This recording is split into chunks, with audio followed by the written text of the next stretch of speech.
2011년 12월 30일 밤 묵직한 어둠이 서울 강서구 화곡동 주택가를 짓누르고 있었다. 그 중에서도 유독 허름한 2층 집 하나가 스산한 기운을 풍겼다. 천지신명이라고 쓰인 붉은색 간판은 전구가 몇 개 나가 깜빡였고 삭막한 골목의 분위기를 더욱 을씨년스럽게 만들었다. 이 집은 소위 신당이라 불리는 무속인 안수련의 거처였다. 자정을 갓 넘긴 시각 이 고요를 찢는 다급한 소리가 울렸다. 119죠? 빨리 와주세요. 제 동생이 숨을 안 쉬어요. 신고는 안수련의 친언니가 했다. 현장에 도착한 구급대원들은 작은 방에 쓰러져 있는 40대 여성을 발견했다. 안수련이었다. 얼굴은 창백했고 미약한 맥박마저 끊어져 있었다. 구급대원들이 분주하게 심폐소생술을 시도하는 동안 언니는 공포에 질린 듯 몸을 떨고 있었다. 무슨 일이 있었던 거죠? 구급대원이 물었다. 제가 연말이라 오랜만에 동생 집에 들렀는데 거실에 쓰러져 있었어요. 전날 밤부터 몸이 안 좋다고는 했는데 설마 이렇게 될 줄은 몰랐어요.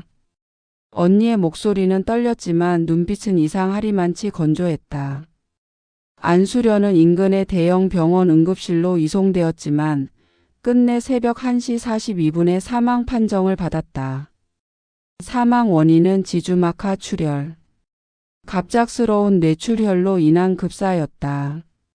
급박하게 돌아가는 상황 속에서 사망자 주변을 맴도는 공기는 왠지 모르게 비현실적이었다. 사망 소식은 곧바로 유족에게 전해졌지만 장례식은 통상적인 절차와는 완전히 달랐다. 보통 3일장이 기본인 한국의 장례 문화와 달리 안수련의 시신은 사망 당일 곧바로 작은 장례식장으로 옮겨졌고 유족들은 이틀째 되는 날, 즉 새해가 밝자마자 서둘러 화장을 진행하겠다고 통보했다. 장례식장에 차려진 빈소는 텅 비어 있었다. 고인의 부모는 생존해 계셨지만 놀랍게도 그들은 딸의 죽음조차 모르고 있었다. 언니는 부모님이 연로하셔서 충격을 받으실까 봐 알리지 못했다고 해명했다. 빈소를 지킨 것은 단 3명이었다. 신고자인 언니 그리고 안수련과 동거했던 내연남인 박수무당 그리고 또 한 명의 낯선 인물 바로 고에게 생명보험을 판매했던 보험설계사였다. 셋은 어색한 침묵 속에서 서로 눈빛을 주고받을 뿐이었다. 조문객은 없었고 눈물도 없었다. 마치 연극의 막이 오르기 전 긴장된 대기 시간을 보내는 배우들 같았다. 언니 이대로 괜찮겠지? 박수무당이 작은 목소리로 속삭였다. 언니는 굳은 표정으로 고개를 끄덕였다. 괜찮아. 다 준비해뒀어. 진단서도 나왔고 화장도 내일로 잡혔으니 증거는 남지 않아. 그녀들의 대화가 닿지 않는 곳에서 보험 설계사는 자신의 어깨에 놓인 엄청난 무게를 느끼고 있었다. 자신이 판매한 생명보험 상품. 그것은 사망 시 유족에게 34억 원을 지급하는 계약이었다. 월 납입액만 124만 원. 고작 2달치 보험료를 냈을 뿐이었다. 최 과장님은 좀 쉬시죠. 언니가 말을 건넸다. 보험 설계사는 불안한 눈빛으로 언니를 바라봤다. 아닙니다. 상중의 자리를 비울 수 없죠. 그나저나 안수련 씨가 사망하시기 불과 한 달 전에 이 고액 보험에 가입하신 게 조금 문제가 되지 않을까요? 본사에서도 말이 많습니다. 언니는 태연하게 미소 지었다. 걱정 마세요. 병원에서 공식 사망 진단서까지 나왔어요. 뇌출혈로 급사한 건데 누가 뭘 의심하겠어요? 우리 수련이는 원래도 몸이 약했어요. 게다가 저희가 1억짜리 소액보험은 이미 청구해서 받았잖아요. 나머지는 시간 문제예요. 다음 날 안수련의 시신은 장례 절차가 끝나기도 전에 화장터로 보내졌다. 시신을 수습하고 염을 했던 장례 지도사는 찝찝함을 감추지 못했다. 이상했어. 몸은 멀쩡했는데 발바닥만 꼭 굳은 살이 흉측하게 박혀 있었지. 어디 맨땅을 뒹굴던 사람처럼. 그는 고개를 저었다. 설마. 그 설마는 장례식장에서 멀리 떨어진 서울경찰청 광역수사대 사무실에서 현실이 되기 시작했다. 고액 보험금과 수상한 장례 절차. 보험사가 자체 조사를 통해 경찰에 수사를 의뢰한 것이다. 사건을 배당받은 베테랑 형사 강윤석은 자료를 훑어보며 중얼거렸다. 34억. 이 큰돈 앞에 설마라는 단어는 없다.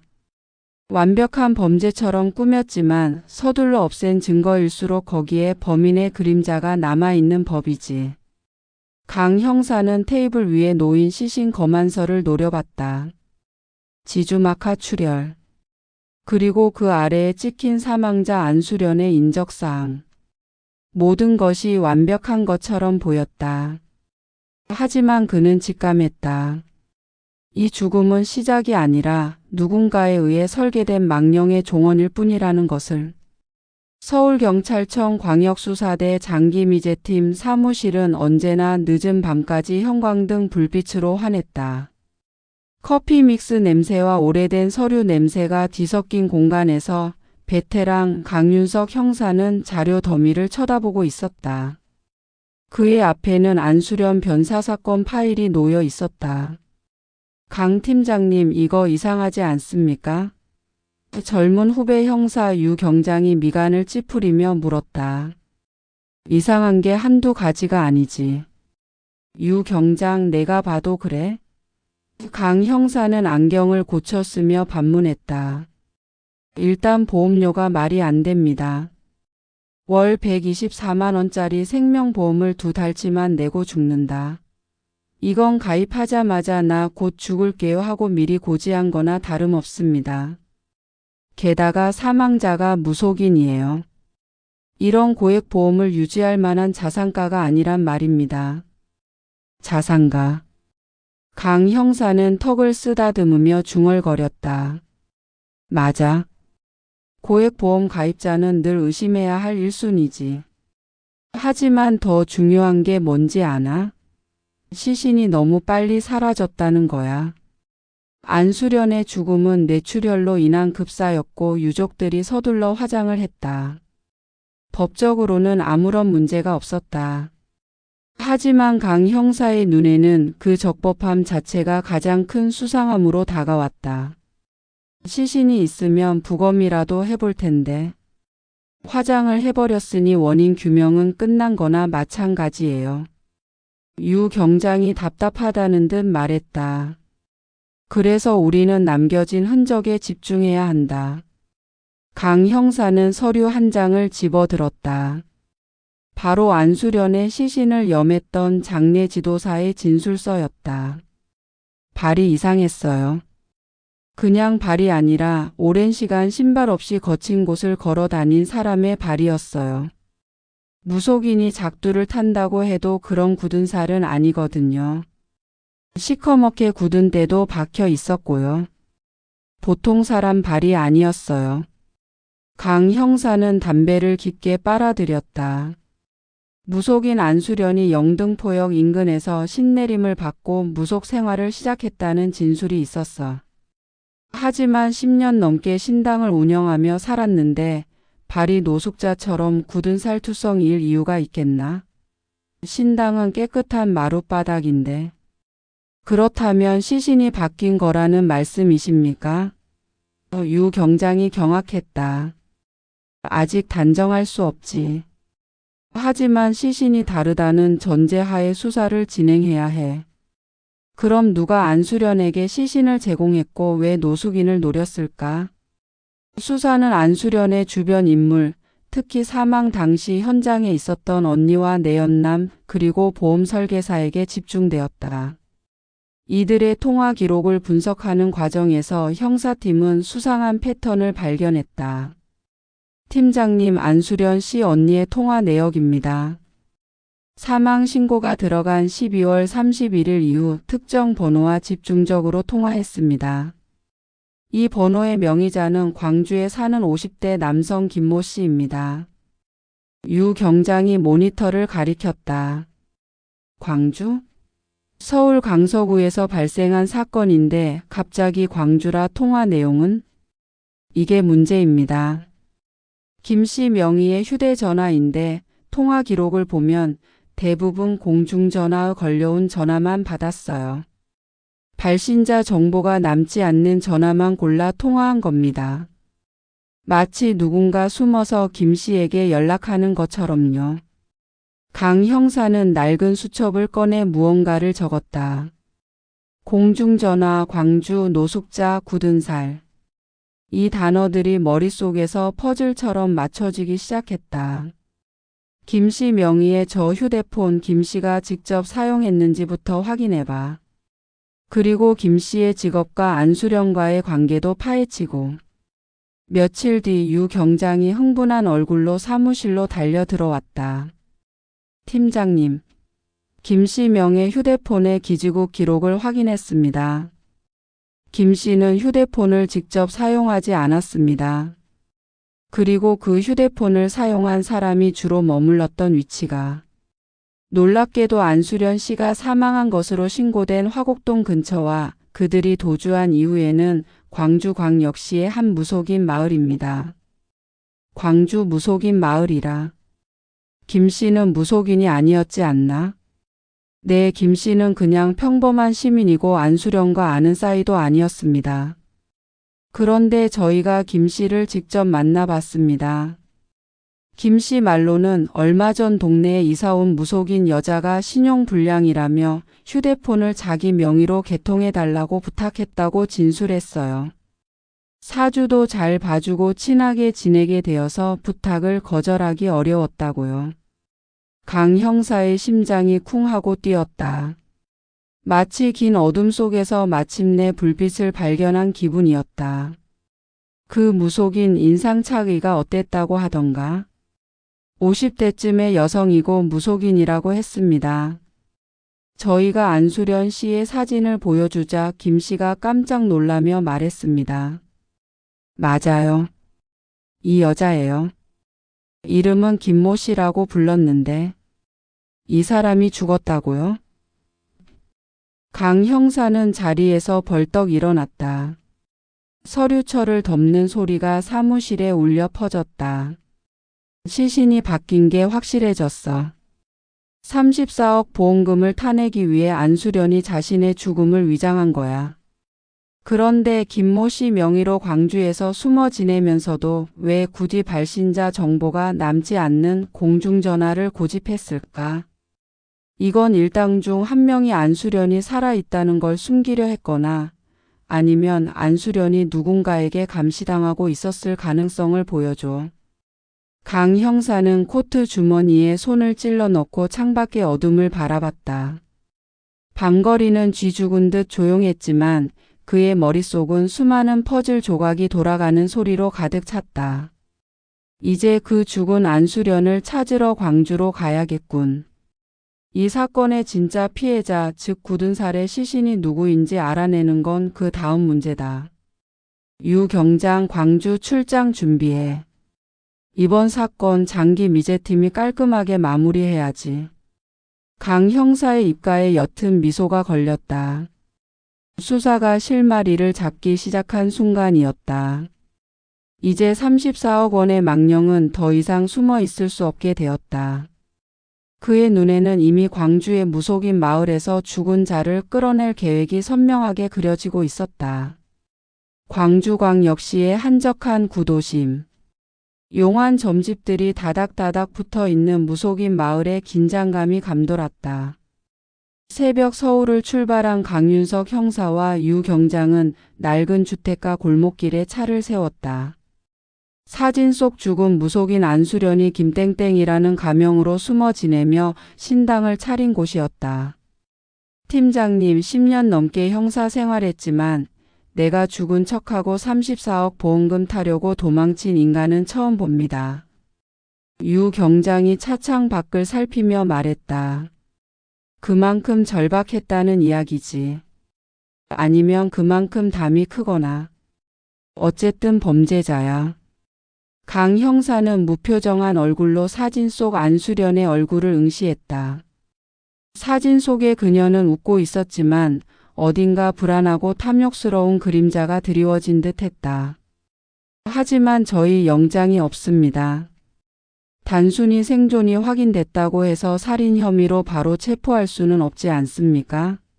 살해당한 시신의 신원도 아직 파악 못했고요. 유 경장의 목소리에는 조심스러움이 섞여 있었다. 맞아. 함부로 들어가면 도주할 기회를 줄 수도 있어. 강 형사는 잠시 생각에 잠겼다. 그는 무작정 문을 박차고 들어가는 대신 고전적인 수법을 쓰기로 했다. 심리적 압박과 기만이었다. 강 형사는 김 씨 명의로 개통된 휴대폰 번호로 전화를 걸어 언니의 목소리를 녹음한 파일을 들려주었다. 그 파일에는 언니가 공중전화로 통화하는 목소리가 담겨 있었다. 야, 너 언제까지 광주에 숨어 있을 거야? 보험사에서 슬슬 의심하고 있다더라. 내가 여기서 뒷감당 다 하고 있는데 내가 죽은 걸로 돼 있는 건 잊지 마. 이 녹음 파일은 안수련의 생존 사실과 범행 공모 정황을 입증하는 데 결정적인 증거였다. 그러나 이걸로는 당장 그녀를 살인 혐의로 구속하기 어려웠다. 강 형사는 잠시 후 휴대폰을 꺼내 안수련이 은신한 주소의 인터폰 번호를 눌렀다. 여보세요? 거기 안수련 씨 댁 맞죠? 접촉사고가 났는데 지금 차가 파손돼서 보험 처리를 해야 할 것 같아서요.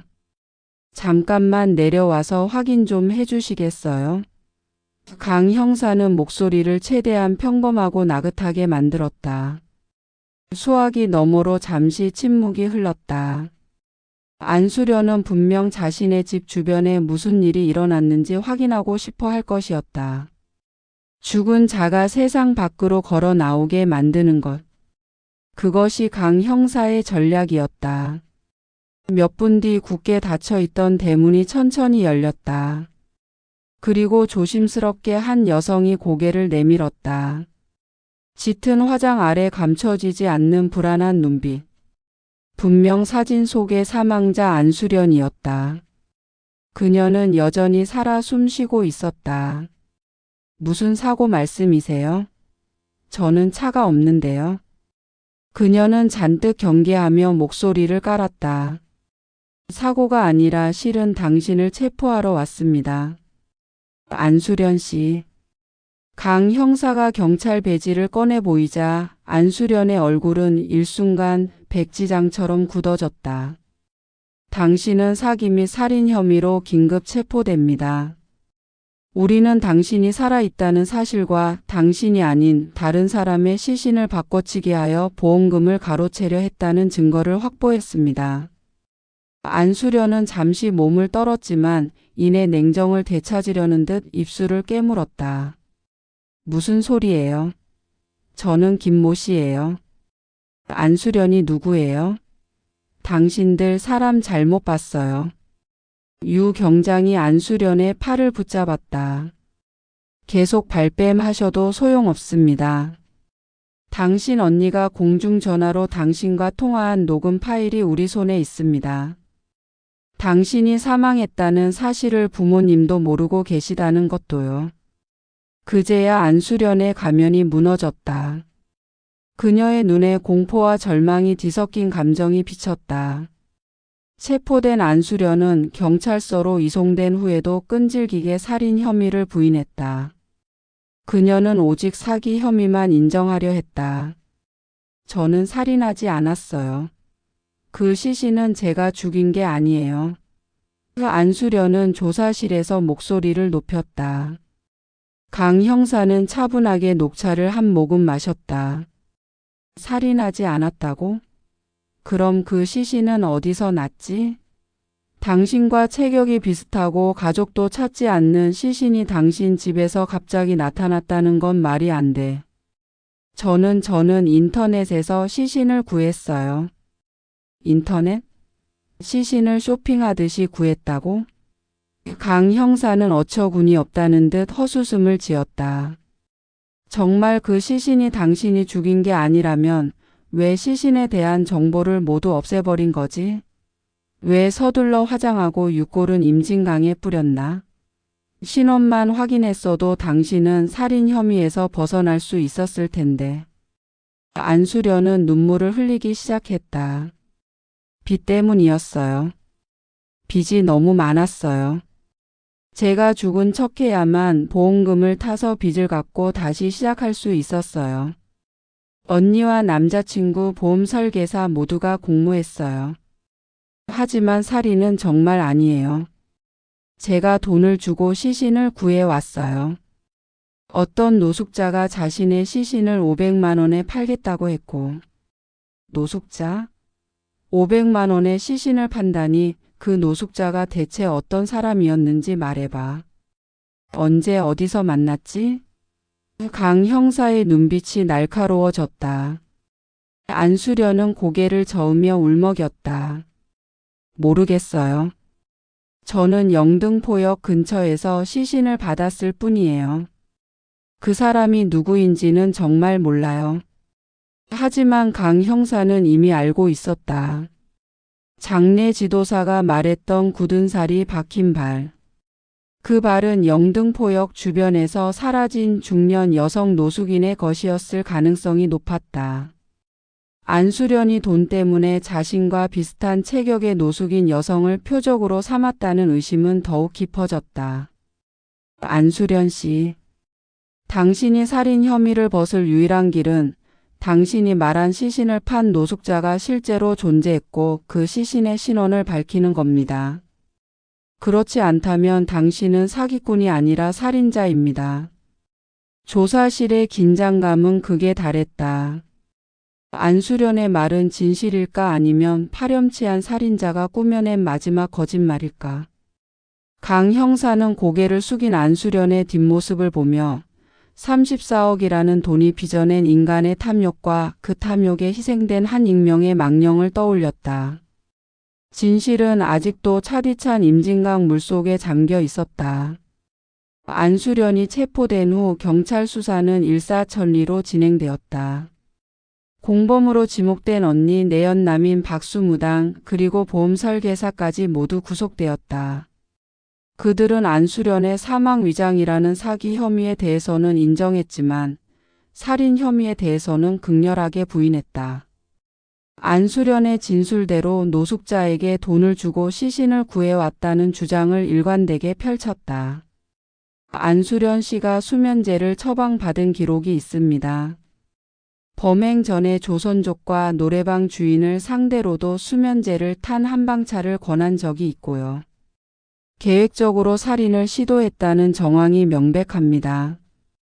강 형사가 심증을 굳히며 말했다. 하지만 심증은 심증일 뿐 법정에서 통하는 것은 오직 물증이었다. 시신은 이미 화장되어 유골까지 강물에 뿌려진 상태였다. DNA 검사나 지문 감식 같은 과학적인 증거를 확보할 수 있는 기회는 영원히 사라져 버린 것이다. 강 형사가 찾아낸 유일한 단서는 영등포역 주변에서 사라진 중년 여성 노숙인의 실종 기록과 장례 지도사가 진술했던 시신의 굳은 살 박힌 발바닥뿐이었다. 수개월간의 끈질긴 수사 끝에 검찰은 결국 안수련과 공범들에게 살인 및 사기 혐의를 적용해 기소했다. 그리고 법정 공방이 시작되었다. 재판정의 분위기는 무거웠다. 안수련은 눈물을 흘리며 억울함을 호소했다. 재판장님, 저는 살인하지 않았습니다. 저는 빚 때문에 잠시 눈이 멀어 제가 죽은 척했을 뿐입니다. 시신은 500만 원을 주고 구했어요. 살인을 할 만큼 파렴치한 사람은 아닙니다. 변호인 측은 34억이라는 거액의 보험금이 탐욕의 동기는 될 수 있지만 살해 도구가 치사량에 미치지 못했다는 점, 그리고 시신이 사라져 직접적인 사인을 증명할 수 없다는 점을 들어 살인 혐의에 대해 무죄를 주장했다. 반면 검찰은 안수련이 자신과 비슷한 체구의 노숙인을 범행 대상으로 물색했고 영등포역 주변에서 실종된 여성이 그 시신일 가능성이 매우 높다고 주장하며 보험금을 노린 극도의 계획적인 범죄라고 강조했다. 강 형사는 방청석에 앉아 숨을 죽이고 판결을 기다렸다. 그는 확신했다. 안수련은 단순히 사기꾼이 아니었다. 그녀의 손에는 익명의 누군가의 피가 묻어 있었다.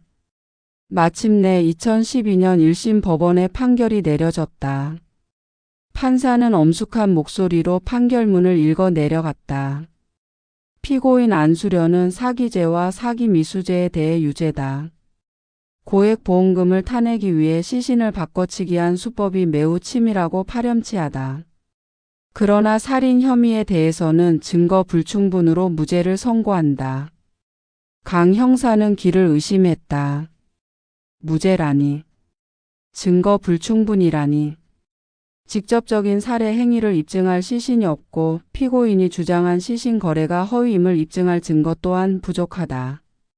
는 것이 재판부의 판단이었다.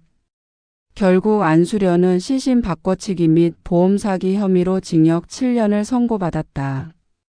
그녀의 언니와 공범들 역시 징역형을 선고받았다. 강 형사는 씁쓸함을 감출 수 없었다. 사기는 유죄지만 살인은 무죄라 저 여자 교도소에서 출소한 뒤에도 살인자라는 꼬리표는 붙지 않겠군. 팀장님 최선을 다했습니다. 시신이 없는 상태에서 살인을 입증하기는 하늘의 별 따기였어요. 유 경장이 위로했다. 최선은 우리가 그 시신이 누구였는지 밝혀내는 거였어. 사건은 이렇게 일단락되었지만 강 형사의 마음속에는 영원히 풀리지 않는 의문이 남았다. 34억 원이라는 거액의 보험금을 위해 희생된 그 익명의 여성.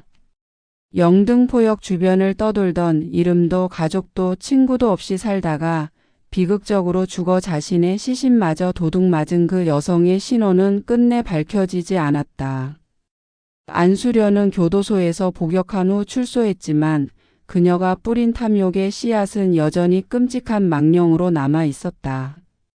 수많은 매체는 이 사건을 강서 무속인 시신 바꿔치기 보험 사기 사건이라 불렀지만 강 형사에게는 영원히 익명 노숙자 살인 사건으로 기억되었다.